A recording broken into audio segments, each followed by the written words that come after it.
Hello मेरे civil engineer साथियों, यदि आज आपने ये पूरा वीडियो देख लिया तो आप आसानी से समझ जाओगे कि कैसे किसी बड़े स्ट्रक्चर डिजाइन को ऑन साइड एग्जीक्यूट किया जाता है, सक्सेसफुली एग्जीक्यूट किया जाता है और कौन कौन सी गलतियां नहीं करनी है।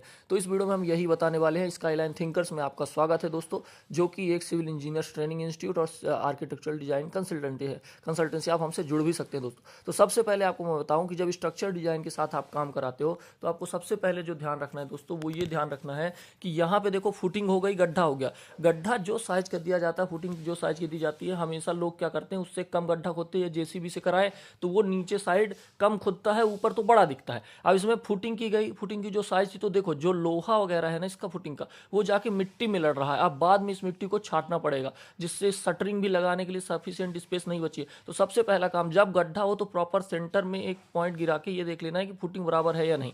उसके बाद जो एक दूसरी आपको काम करना है, वो क्या करना है कि दोस्तों, जब ये फुटिंग आपकी लग गई, इस तरह से आपने शटरिंग लगा दी। शटरिंग लगाने के बाद जाल प्रॉपर आपको एज पर ड्राइंग बनाना है। शटरिंग लगाने के बाद देखो जो मिट्टियाँ किनारे किनारे की रह जाती है ना, प्रॉपर इस तरह से पानी मार के पहले उस मिट्टी को साफ करो। लोग क्या करते हैं, शटरिंग लगा के सीधे ही उसके ऊपर कंक्रीट डाल देते हैं, जबकि नीचे मिट्टी रह जाती है, जिससे स्ट्रक्चर कमजोर होता है, उसमें रस्टिंग होती है और वो आगे इसके लोहे वगैरह सब जंग लग के वो स्ट्रक्चर कमजोर होकर गिरने लगता है। तो प्रॉपर पानी डाल के आपको क्या करना है दोस्तों, इसको सही करना है।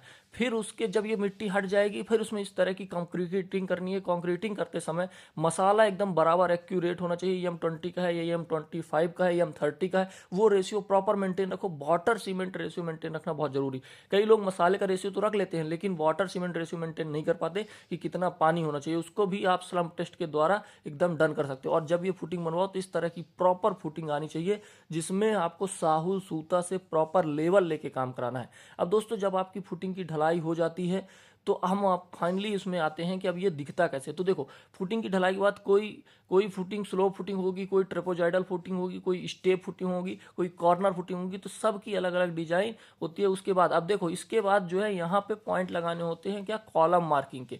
जब फुटिंग तो हो गई, अब जहाँ जहाँ कॉलम आया वहाँ कॉलम मार्किंग के भी पॉइंट लगाने होते हैं। फुटिंग के बाद आप प्रॉपर, यदि गर्मी है, ये देखो कॉलम मार्किंग पॉइंट लगे हैं ना, तो और वो साहुल सूता से प्रॉपर काम करना है। पॉइंट लगाने के बाद इसमें पूरे में बोरा डाल देना, अच्छे से पानी वो करना है और तुरंत मिट्टी नहीं ढक देनी। 10 दिन के बाद ही इसमें मिट्टी आप ढक सकते हो। Thank you.